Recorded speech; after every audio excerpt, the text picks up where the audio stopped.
वासुदेवाय स्वस्ति श्री गणेशाय नमः। स्वस्ति श्री राघवाय नमः। वृद्धकुंड महाकाय सूर्यकोटि समप्रभ निर्विघ्नं कुर्मदेव सर्वकार्येषु सर्वदा। वर्णानामार्थ संघानां वृषाणां छन्दसमापि मंगलानां च कर्तारो वन्दे वाणी विनायको। बोले गोविंद भगवान की जय हो, बांके बिहारी लाल की जय हो। जय जय श्री राम। कल वामन भगवान ने अवतार लिया। राजा बलि बड़ी सुंदर सी जो के सुखदेव जी महाराज परीक्षा जी को बड़ी सुंदर सी कथा श्रवण करा रहे हैं। आज वामन भगवान का अवतार होते ही राजा बलि से वामन भगवान ने कहा, हे राजा, मुझे आप ऐसा कुछ दीजिए कि उसे पाने मात्र से ये संसार जगत में हलचल हो। आज बड़ी सुंदर सी कथा सुनकर सुखदेव जी हंस रहे हैं, इधर परीक्षित राजा हंस रहे हैं। बड़ा सुंदर स्वभाव है। राजा बलि ने वामन भगवान का बड़ा सुंदर सा सम्मान किया और संतों के प्रति, गायों के प्रति, भक्तों के प्रति राजा बलि ने बड़ा सुंदर और बड़े भाव के साथ में सुंदर सा उनका सम्मान किया। आज राजा बलि ने भगवान कहने लगे कि हे राजा, आज हमें कुछ आप 3 भूमि पग का दान करें, जिससे कि पूरे ब्रह्मांड में आपकी चर्चा है कि आप बड़े दानी में, जो कि राजा बलि का नाम आता है। आज भगवान राजा बलि से मांगने लगे कि हे राजा, ये 3 पग भूमि का दान आप हमें दें। आज राजा बलि सोचने लगा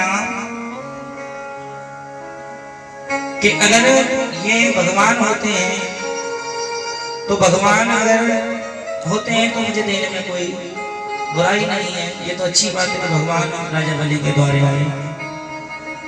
पर लेकिन प्यारे एक बात कहते हैं,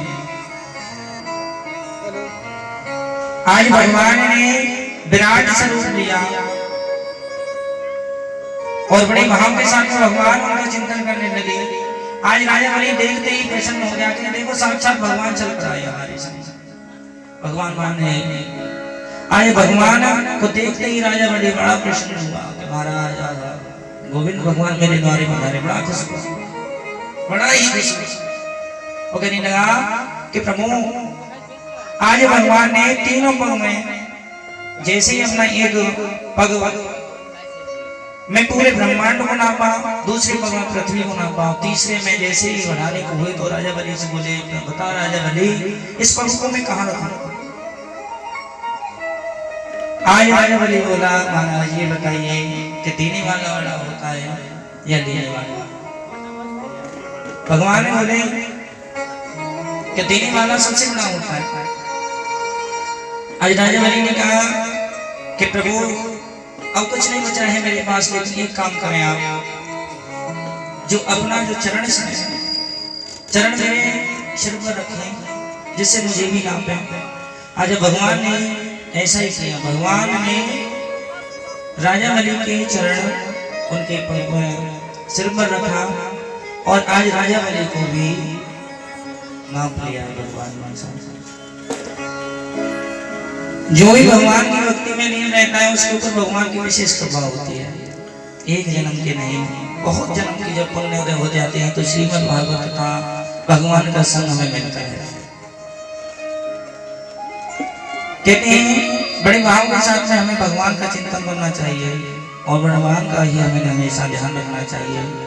गोविंद को कभी नहीं भूलें। ऐसा ही राजा बलि ने किया। आज राजा भाई ने बड़ा सुंदर सम्मान किया और पूजन भी किया भगवान का। विशेष कथा जो कि अनंत कथा धीरे धीरे टच करते हुए चलेगी, क्योंकि आज की कथा जो कि भगवान के जन्मोत्सव की है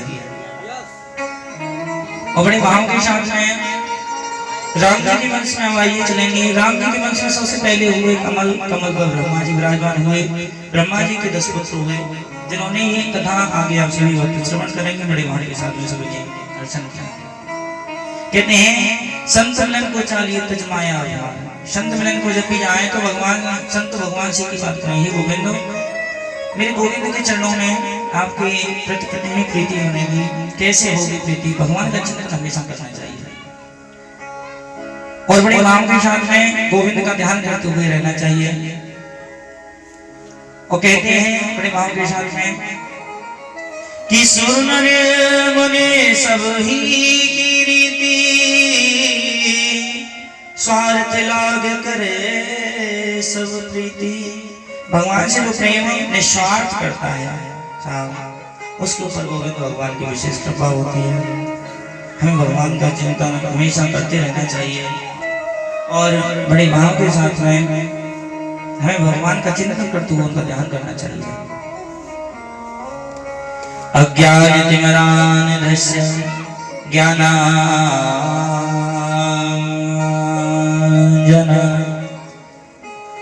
अज्ञानतिमिरान्धस्य ज्ञानाञ्जनशलाकया चक्षुर्मृतयेन तस्मै श्री गुरुवे नमः। हमें भगवान के चरणों में जब भी जाएं तो गुरु के चरणों में जब जाएं तो भगवान की प्राप्ति हमें कैसे होगी साहब? हमें भगवान का हमेशा चिंतन करना चाहिए और भगवान की ही हमें कृपा प्राप्त करना चाहिए। बड़ी